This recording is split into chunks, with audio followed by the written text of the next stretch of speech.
손으로 트럭을 들어올릴 수 있나요? 안 되나요? 충격적이네요. 하지만 수천 년 전 아프리카를 강타한 거대 쓰나미 당시 700톤의 바위를 조약돌처럼 가볍게 던져버린 자연의 원조 스트롱맨, 바다를 소개해드릴게요.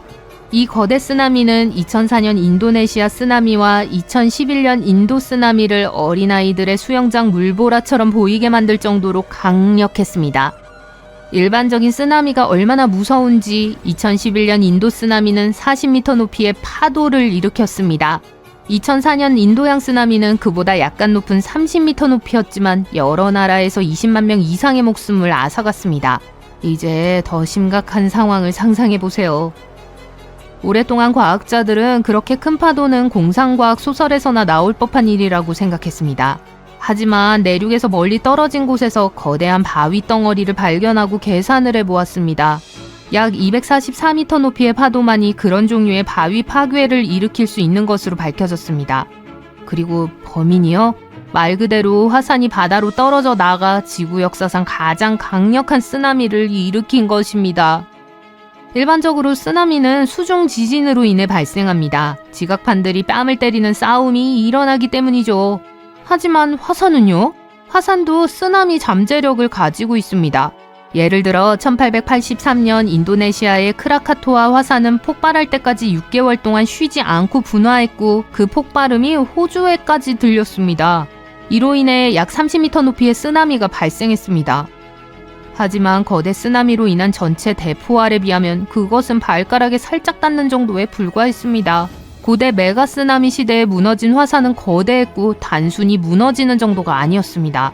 에베레스트 산의 10배나 되는 크기의 덩어리가 사라졌어요. 에베레스트 산의 10배요. 마치 지구가 재미로 산을 바다에 던지면 어떤 일이 일어날지 보고 싶어 하는 것 같았습니다. 화산 폭발의 규모가 너무 커서 화산 측면 전체가 대서양으로 떨어지면서 자유의 여신상을 3번이나 덮을 수 있는 파도를 일으켰어요. 또한 48km 이상 떨어진 섬을 파괴하기도 했어요. 이 실제 마이클 베이 장면의 배경이 된 화산은 포고 섬에 위치한 포고 화산이라고 합니다. 이 섬은 기본적으로 마그마 핫스팟, 그러니까 수중화산처럼 바다에서 많은 마그마가 빠져나와 분출하는 곳 덕분에 바다에서 솟아난 하나의 화산에 불과합니다. 시간이 지나면서 이 마그마는 식어 팬케이크처럼 쌓이고 쌓여 7번의 큰 분화 끝에 섬이 깍꿍놀이를 하듯 바다 밖으로 튀어나왔어요. 까꿍! 그런데 그게 화산이었죠. 포고의 극적인 등장은 시한폭탄과도 같았습니다. 화산은 커질수록 무거워지고 화산을 지탱할 마그마가 충분하지 않으면 모든 것이 무너질 수 있습니다. 때로는 많은 시간이 걸리기도 합니다. 작은 지진, 약간의 침식 또는 연약한 퇴적물로 만들어진 기초가 부실하면 붕괴를 유발할 수 있습니다. 마치 키가 큰 사람이 구슬 위에서 균형을 잡으려는 것과 같아요. 포고는 너무 크고 너무 무겁고 질퍽거리는 집안 위에 세워지는 등 불운의 요소를 모두 갖추고 있었습니다. 그리고 상황은 더욱 악화됩니다. 화산이 무거워지면서 화산은 그 아래의 마그마를 짓누르기 시작합니다. 용암은 위로 올라가지 못하고 아래에서 끓어오르며 버너에 오래 둔 수프처럼 서서히 걸쭉해집니다. 가스가 쌓이고 압력이 높아지면 결국 쾅! 브리또를 너무 많이 먹은 후 재채기를 참으려고 하는 것 같은 화산 폭발입니다. 이러한 엄청난 압력과 불균형은 측면 붕괴라는 현상을 유발할 수 있는데 과학 용어로 아이쿠 화산의 절반이 바다로 떨어졌네 라는 뜻입니다. 포고 화산에서 일어난 일입니다. 이렇게 형성된 화산섬은 대부분 사라진 지 오래지만 포고는 여전히 살아 숨쉬고 있습니다. 실제로 2014년에 마지막으로 폭발했는데 20년마다 폭발한다는 점을 고려하면 2034년쯤에는 포고섬으로 여행하지 않으셔도 되겠죠? 오랫동안 과학자들은 크고 부피가 큰 화산섬만 이렇게 붕괴할 수 있다고 믿었습니다. 하지만 새로운 연구에 따르면 외딴 섬에 사는 데니드비토처럼 조그마한 것들도 안전하지 않다고 합니다. 문제는 작은 화산섬은 질량이 작기 때문에 안정적으로 보일 뿐이라는 거예요. 마치 데니 드비토와 아놀드 슈왈츠제네거가 얼음 위에서 미끄러지는 것과 같습니다. 아놀드의 추락이 더 큰 혼란을 야기할 수 있지만 데니도 여전히 날아갈 수 있어요. 그리고 그 작은 쓰러짐은요? 그것도 문제죠. 하와이보다 약 170배 작은 섬인 산타마리아를 예로 들어볼게요. 이 섬은 원에서가 아니라 기본적으로 축축한 빵 부스러기 위에 서 있기 때문에 여러 번 무너졌습니다. 이 섬의 기초는 느슨한 해양 퇴적물이며 설상가상으로 세 개의 지각판이 만나 매일 부딪히는 동아조레스 단층 바로 옆에 위치해 있습니다. 이 단층은 과거 리스본에서 발생한 많은 지진과 쓰나미의 원인이었으니 그 바로 위에 사는 것이 어떤 느낌인지 상상하실 수 있을 거예요. 산타마리아 화산은 폭발하고 커질 때마다 가라앉기도 합니다. 하지만 한 덩어리가 무너지면 부표처럼 다시 튀어 올라오죠. 섬에서 섬으로 다시 섬에서 섬으로 이어지는 이 롤러코스터는 산타마리아가 마치 잠수함에서 깍꿍놀이를 하듯 바다를 들락날락 한다는 뜻입니다. 그리고 엿볼 때마다 잠재적인 쓰나미가 찾아옵니다. 비슷한 신뢰 문제를 안고 있는 또 다른 화산은 과테말라에 위치한 파카야 화산입니다. 2011년부터 2013년 사이에 과학자들은 땅속에서 이상한 움직임을 발견했는데 이는 땅속에 무언가가 불안해지고 있음을 암시하는 작은 변화였습니다. 그리고 2014년 파카야 화산이 폭발했습니다. 다행히 붕괴되지는 않았지만 포고 화산처럼 마그마가 그 안에 갇힐 경우 그 위험은 여전히 남아 있습니다. 그 결과는 말 그대로 폭발적일 수 있습니다. 실제로 약 1000년 전 파카야는 붕괴로 인해 24km 이상 떨어진 곳까지 잔해가 눈사태를 일으켰습니다. 그 후 불사조처럼 재건되었지만 여전히 다시 무너질 수 있습니다. 그렇기 때문에 화산학자들은 아주 작은 흔들림에도 집착합니다. 산이 정말 무너질지도 모른다는 것은 결코 피해망상이 아닙니다. 좋아요. 하지만 그건 과거 일이잖아요. 그런 어처구니 없는 쓰나미 붕괴가 또 일어나지는 않겠죠? 하실 수도 있을 텐데요. 21세기에 오신 걸 환영합니다. 하와이, 스페인의 라팔마, 카리브해의 여러 지역과 같은 섬들은 같은 종류의 지질학적 쿠션 위에 앉아 있습니다. 느슨한 지반, 가파른 경사, 갇힌 마그마, 그리고 쾅! 측면 붕괴 등 적절한 조합만 있으면 됩니다. 사실 이는 이미 최근에 일어난 일입니다. 2018년 악명 높은 크라카토아 화산의 새끼인 아나 크라카타우는 분화하면서 큰 덩어리를 잃었습니다. 쓰나미를 일으켰지만 파괴적이라기보다는 어색한 모습이었죠. 마치 무대 위에서 바지를 잃어버린 화산처럼요. 당황스럽지만 살아남을 수 있었어요. 하지만 이는 역사상 가장 놀라운 사건에 비하면 아마추어의 시간일 뿐입니다. 1888년 리터 섬의 붕괴는 매우 격렬해서 섬의 높이가 610m 이상에서 140m에 불과할 정도로 짧아졌습니다. 하지만 기록 보유자는 1958년에 발생한 전설적인 리투야 베이 메가 스플래시로 규모 7.8의 지진으로 인해 대규모 산사태가 발생해서 엠파이어 스테이트 빌딩보다 더 높은 파도가 알래스카를 빠른 속도로 덮쳤었죠. 이상하게도 이곳에서 목숨을 잃은 사람은 5명에 불과했지만 이 지진이 남긴 파괴의 흔적은 오늘날에도 우주에서 볼 수 있습니다. 빙하와 만년설이 녹으면 화산도 붕괴할 수 있습니다. 빙하가 녹으면 지각의 압력이 갑자기 감소해서 화산 전체를 불안정하게 만들 수 있는데 이를 등방성 반동이라고 합니다. 마치 사람이 수세기 동안 가만히 앉아 있는데 갑자기 의자를 잡아당기는 것과 같아요. 또한 여러분이 섬 휴양지에서 전혀 걱정하지 않으셨을 것 같은 게 있어요. 일부 화산섬은 용암이 바다로 쏟아지면서 바깥쪽으로 자라나 용암 삼각주라고 알려진 불안정한 지반을 형성합니다.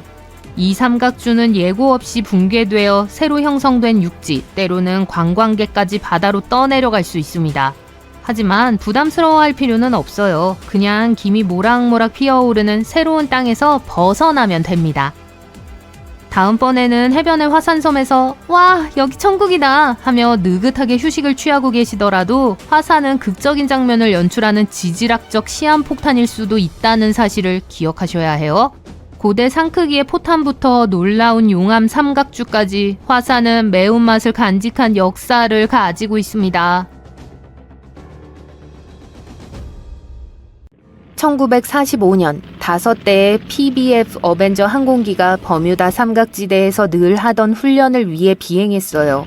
훈련 중간에 맑은 날씨 예보에도 불구하고 비행기들은 강한 비와 극심한 바람을 맞았습니다. 조종사들은 심각하게 방향 감각을 잃었고 항법 장비가 작동을 멈췄다는 보고를 하기 위해 무전을 보냈어요. 기지가 마지막으로 들은 말은 첫 비행기가 10갤런 아래로 떨어지면 우리 모두 추락한다는 것이었어요. 그러고 나서 정적이 흘렀죠. 5대의 비행기와 14대의 승무원들은 그렇게 영원히 사라져버렸어요. 1492년 신세계로의 첫 항해에서 크리스토퍼 콜럼버스는 버뮤다 삼각지대를 항해했어요. 콜럼버스는 어느 날 밤 배의 갑판에 있을 때 전에 본 적이 없는 먼 곳에서 거대한 빛이 나타나는 걸 발견했다고 보고했어요. 방향을 찾기 위해 나침반을 살펴봤지만 판도값이 불규칙했죠. 여러분은 아마 어떤 세계 지도에도 버뮤다 삼각지대가 나와 있지 않다는 걸 알아차렸을 거예요. 공식적인 기관들이 그 지역이 실제로 존재한다는 걸 인정하기를 거부하기 때문이에요. 한 인기 있는 이론에 따르면 이상파랑이 이 많은 실종에 책임이 있다고 해요. 과학자들은 이상파랑을 극한의 폭풍 파도라고 불러요. 이것들은 동시에 다양한 날씨 패턴이 일어날 때 발생하는데 예상치 못한 큰 파도를 일으켜요. 목격자들은 이 파도가 거대한 물의 벽 같다고 말했어요. 이 파도라면 왜 배들이 흔적도 남기지 않고 빠르게 가라앉는지를 설명할 수 있어요. 버뮤다 삼각지대는 날씨가 꽤 격렬하고 가늠이 안 되는 곳이에요. 폭풍은 빠르고 예기치 않게 발생했다가 곧 사라져요. 눈 깜빡이는 순간 놓칠 수 있죠. 이게 왜 조난 신호가 거의 없었는지를 설명할 수 있어요. 조종사와 선원들은 날씨가 변할 걸 전혀 예상하지 못했던 거예요. 버뮤다 삼각지대에서 얼마나 많은 배와 비행기가 사라졌는지는 아무도 정확히 알지 못해요. 대략적인 추정은 배 50척과 비행기 20대예요. 대부분의 경우 실종에 대한 아무런 설명도 없었고 잔해도 남지 않았었죠. 버뮤다 삼각지대의 미스테리를 풀려고 한 기이한 이론 중 하나는 찰스 베를리츠로부터 나왔어요. 그는 이 지역이 잃어버린 도시 아틀란티스의 고향이라고 주장했어요. 실종된 배와 비행기, 오작동하는 장비들 모두 그의 주장대로면 아틀란티스의 동력을 공급하는 특별한 에너지 결정체에 의해 방출된 에너지 광선에 의해 야기된 거라고 했죠. 엉뚱하게 들리지만 베를리츠의 이론은 전 세계적으로 2천만 명 이상이 그의 책을 샀을 정도로 충분히 설득력이 있었어요. 1800년 USS 피커링이라고 불리는 대형 범선이 미국에서 서인도로 가는 길을 떠났어요. 배는 90명의 선원들과 함께 버뮤다 삼각지대로 항해했고 다시는 소식을 들을 수 없었죠. USS 피커링은 버뮤다 삼각지대에서 사라진 걸로 확인된 최초의 배예요. 배가 폭풍에 의해 쓸려나간 것 같지만 잔해가 발견되지 않았기 때문에 우린 알 길이 없어요. TBF 어벤져 항공기가 실종되었을 때 대규모 수색 작업이 시행되었어요. 배와 비행기들이 버뮤다 삼각지대에서 항공기의 흔적을 찾기 위해 수색했죠. 수색 중인 보트 중 하나가 PBM-5 메리너 비행정이었어요. 그 비행정은 오후 7시 27분에 비행했고 3분 후에 일상적인 무선 메시지를 호출했어요. 그러고 나서 소식이 영영 끊겼죠. 구조 비행정이나 5대의 어벤져 비행정에 대한 흔적은 발견되지 않았어요. 이 모든 비행정의 실종에 대한 대대적인 조사가 시작되었지만 아무것도 발견되지 않았어요. 이 바다의 특정 지역은 세계에서 가장 왕래가 많은 백길 중 하나예요.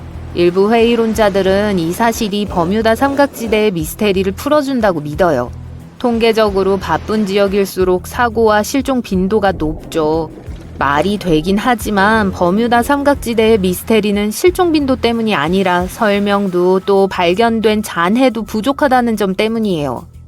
해저에 부패되고 있는 유기체들은 물 밑에 갇히는 메탄가스를 대량으로 방출해요.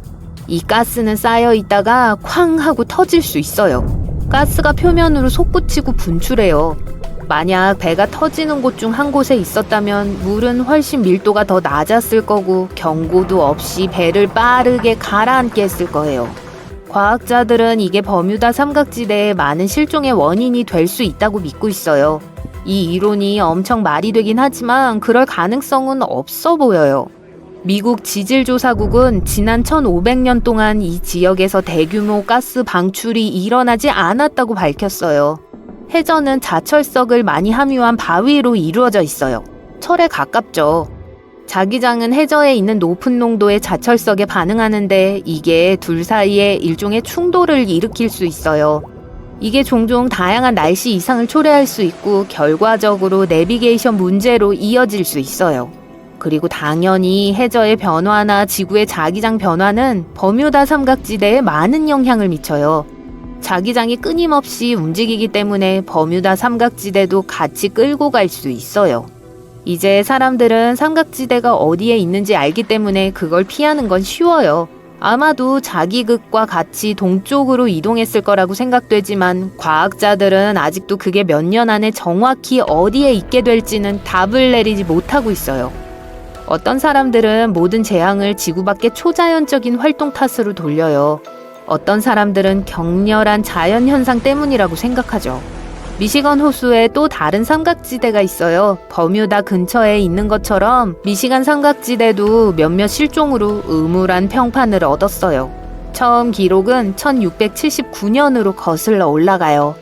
그 당시 그중 가장 큰 선박 한 척이 탐험에 나섰는데 일단 불길한 삼각지대에 들어서자 다시는 돌아오지 못했어요. 훨씬 후에 비행기 한 대가 이 삼각지대에서 사라졌어요. 그곳의 하늘은 보통 아주 맑지만 1883년에 어떤 사람들은 거기서 비정상적인 걸 목격했어요. 어떤 사람들은 하늘에서 큰 얼음 덩어리가 떨어지는 걸 봤다고 주장했고 선원들은 심지어 확실한 증거로 얼음 덩어리를 보관하기도 했어요. 한편 태평양 미스테리 지역은 또 다른 삼각지대예요.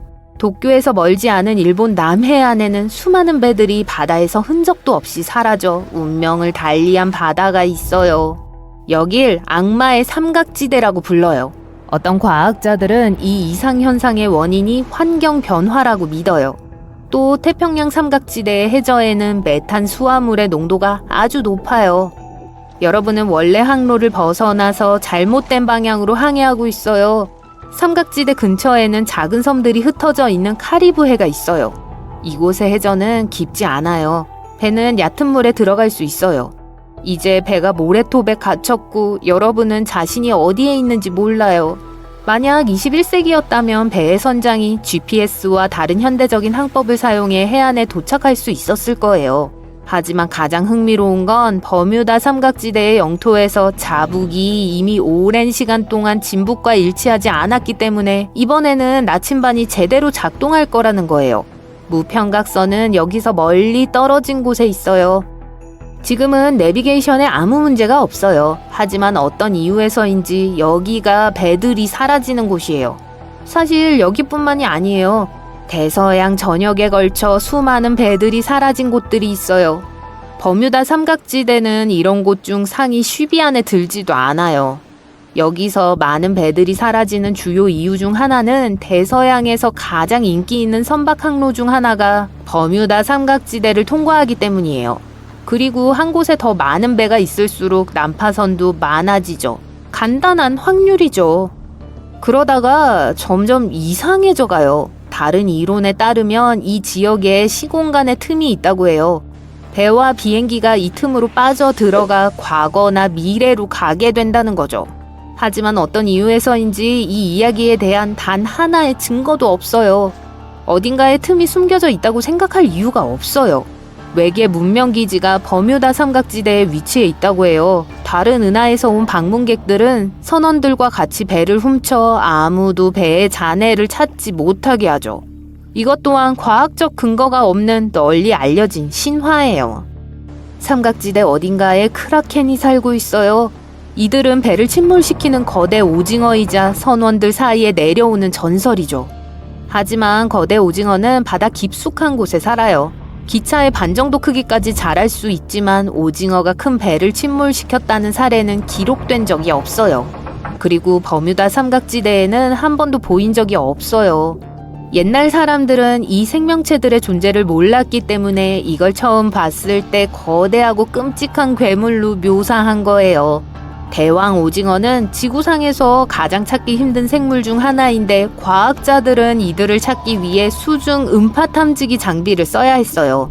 오징어들은 어두운 심해를 벗어나는 걸 좋아하지 않고 배에서 나는 소리도 무서워할 거예요.